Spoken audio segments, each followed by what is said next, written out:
All right, so now I've worked my mitten up to where it just hits my pinky. Let me show you that. You can see the thumb there. So if I line that up with my thumb, then this is just kissing the top of my pinky. So I'm ready to start doing my decreases. It's such a nice mitten. All right, we'll get through my 8-stitch repeat here for the crossed slip stitches. And then I'm going to get into my decreases.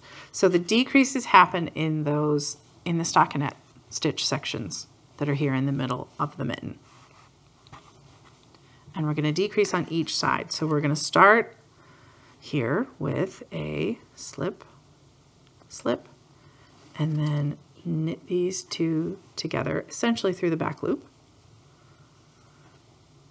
And then we knit across until we are 2 stitches from the next stitch marker.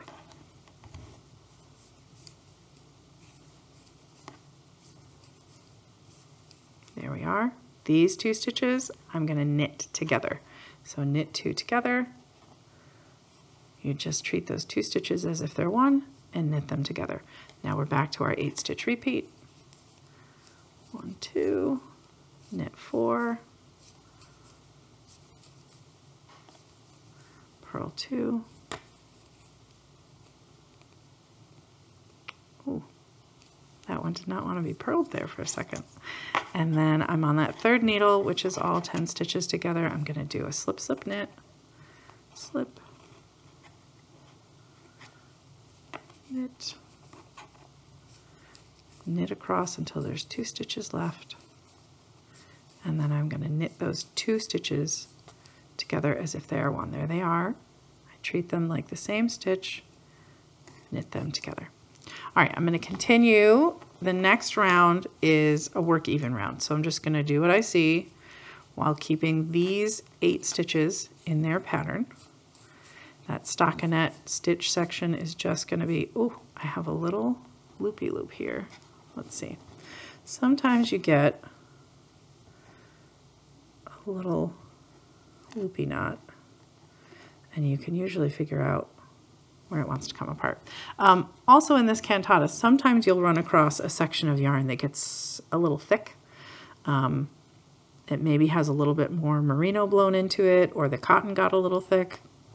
There's, let's see if I can find, there's one, yep, there's one stitch, or one section here in my ribbing where I had 2 little, they feel like there's like a little ball of fiber inside the cotton tube.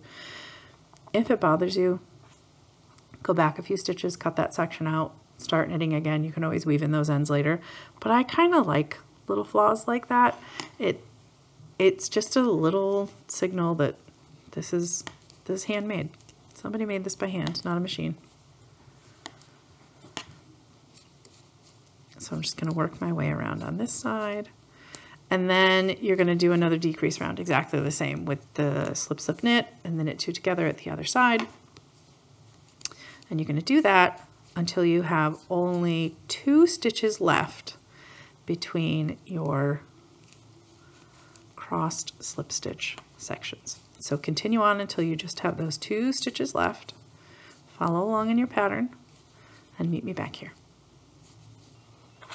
So I've just finished the round that gets me to 2 stitches in this stockinette section. So I wanted to show you what comes next, and that is the 2 purl stitches on each side have to be reduced down to 1 as well. So when we come into the beginning of this needle, I'm going to purl those 2 stitches together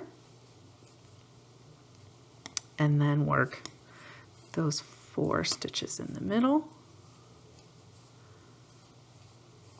And then purl these 2 together. Then I have 1 knit stitch here, 1 knit stitch on this side. I'm going to purl these 2 together, knit across these 4,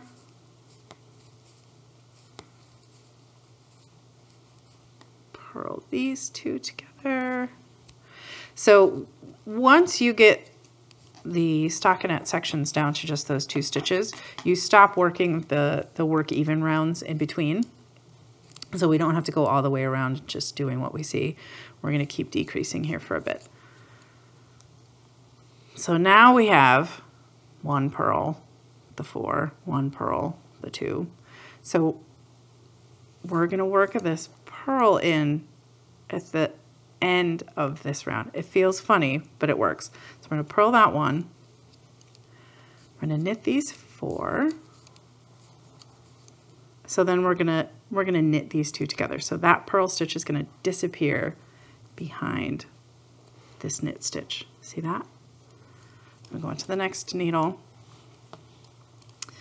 And this one's a little funky because we've got to take that stitch marker out. So we're going to slip this stitch over, take the stitch marker off and slip it back. And then we are going to slip, slip, knit those 2 together so that the purl hides behind. We're going to do that again. Oh, that's not a purl. We go into these 4. 1, 2, 3, 4. And then we're going to take this stitch and we're going to put it onto this needle because we need to knit these 2 stitches together.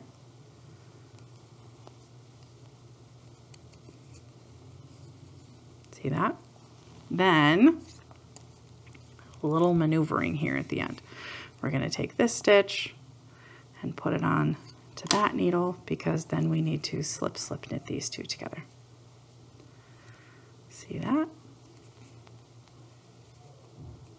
Beautiful, beautiful.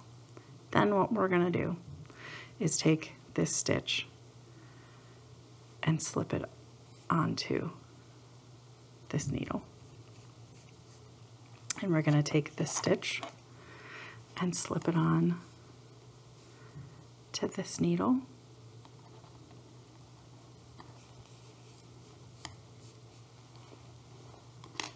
And then we've got 5 stitches on each needle. See that? Sorry, 6 stitches on each needle. Just like that. And now we're going to cut our yarn and graft the top of our mitten closed. We're going to take that, thread it through a tapestry needle,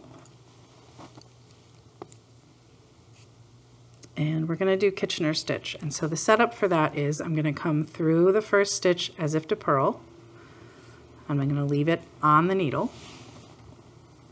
Then I'm going to go through the back stitch as if to knit, and also leave that on the knitting needle. Pull through, give it a tug. You don't want it tight, but you don't want it super loose. We're going to try and match the tension of the stitches on our needles. Now we get into the meat of Kitchener stitch.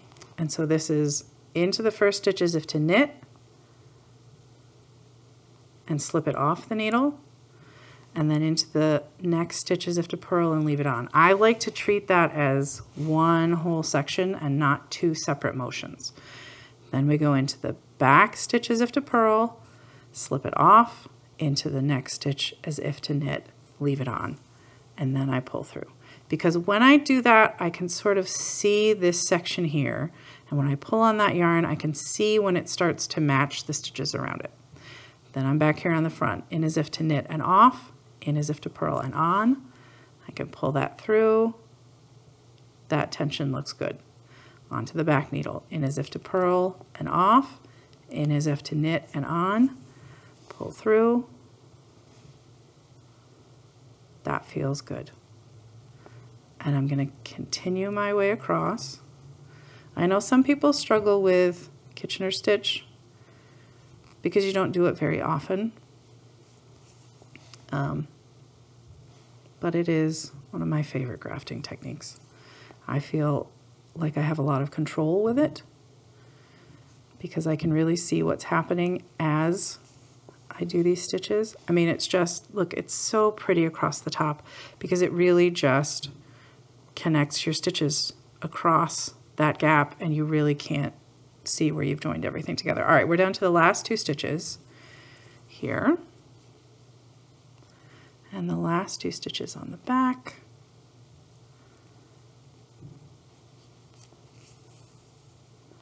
And then the last 2 stitches, it's just into as if to knit and off, in as if to purl and off, pull it through, give it a little tug. I mean, look at how pretty that is.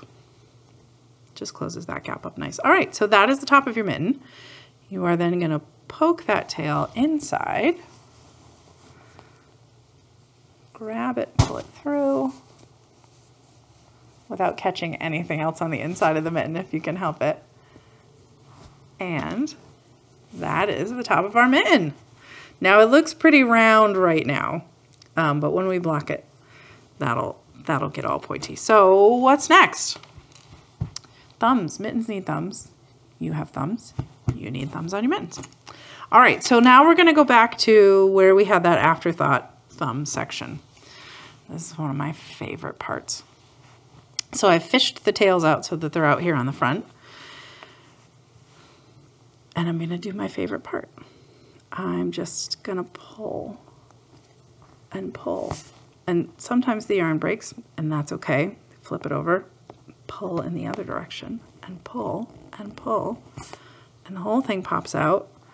And now, look at that! You have live stitches. That is like my favorite thing. When all those stitches let go of each other and just pop open, they're just ready for your needles.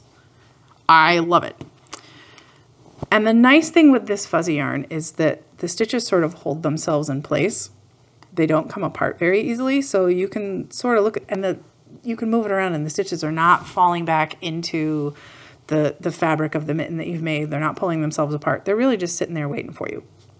Now you can use small needles to pick these up, but I'm just using the needles that we have been using. And I'm picking up 5 stitches here on the bottom. But you will notice that there are only 4 stitches on the top, and that's because these are upside down. So what you want to do is actually pick up the edge of the stitch just out here to the right, and then these 4 stitches. See that? And then slide it through. Now, that's not quite enough stitches for your thumb. You need 12 stitches. I don't know why I think that's 12. You need 12 stitches for your thumb. So we're going to pick up stitches on the sides here as well. But the first thing I'm going to do is take the yarn that I'm going to be working with, and I'm going to tuck it inside the mitten, because I don't want that end on the outside. Eventually I'm going to want to weave it in on the inside. All right. We're not going to start with picking up stitches because it's messy. That's not my favorite way to start a thumb. So we're going to dive right into knitting. We're going to knit our way across these 4 stitches, 5 stitches. I'm not doing great with numbers today. Your pattern always does well with numbers. Trust your pattern. All right, so I've knit my way across those 5 stitches. And now, see there's a stitch here on the side? I'm going to pick that stitch up. I'm going to use this needle to help me manipulate it. And essentially I'm going to knit through the back of that stitch so it twists and closes up the gap. See how it twisted there at the bottom? And then that needle is done. Now I'm going to move on to this one. There's that stitch that we sort of picked up on the side. That's 1, 2. Sometimes these thumb stitches are a little tight and fiddly. Just take your time with it. 3, 4, 5. All right, now I've got 1 more stitch that I have to pick up here. Now this always feels like a much bigger gap than on the other side. So I try to go for something in the middle. Like that looks good. I'm going to pick it up, and then I'm going to give it a little twist when I knit it so that it helps to close up that gap. Now, there may still be a gap there when you're finished with the thumb. That's part of why I like having that tail on the inside. When you weave in your ends, you can weave that gap closed too. Now, as I knit this second round on the thumb, now that we have 12 stitches, I'm going to split this into 3 needles. That first stitch is going to be loose because it was the yarn we started with. So I'm going to knit 4 stitches onto this needle. 1, 2, 3, 4.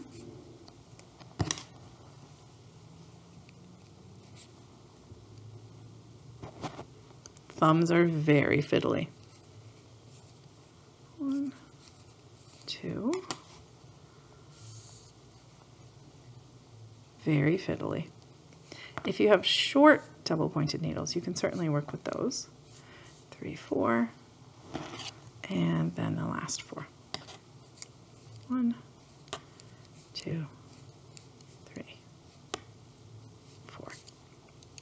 All right, those are your 12 stitches distributed over 3 needles. And then you're going to work the thumb length until your pattern tells you to start doing your decreases. And then you're going to do the same decreases. You're going to do the slip, slip, knit. You're going to do the knit 2 together, and you're going to keep doing that together on each side till it brings it up to you until you have 4 stitches left. And then you are just going to run your tail through all those 4 stitches and cinch it up. And that is your mitten. But you have to make 2. And your thumbs are on opposite sides because your thumbs are on opposite sides. Now this is detailed out in your pattern. For the right hand mitten, which is what we've been working on, when you get to that first stockinette section, you put the first 5 stitches on the scrap yarn for your afterthought thumb. When you're making the left hand mitten, you knit the first 5 stitches, then you do your afterthought thumb stitches in the second 5 stitches. But the other thing I wanted to show you in the left hand mitten is that we want to make those crossed slip stitches go in the opposite direction. What? Because on one mitten, on the right hand mitten, they cross to the left, but on the left hand mitten, they cross to the right. So let me get this sample set up and I will show you what I mean. Now this is all detailed out in the pattern, but it feels important for you to have the visual for this because they happen a little bit differently. All right. We purl those first 2.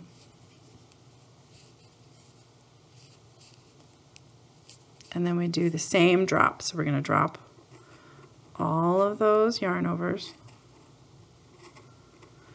give them a tug, and then I'm going to move all of them over to my left hand needle. See that?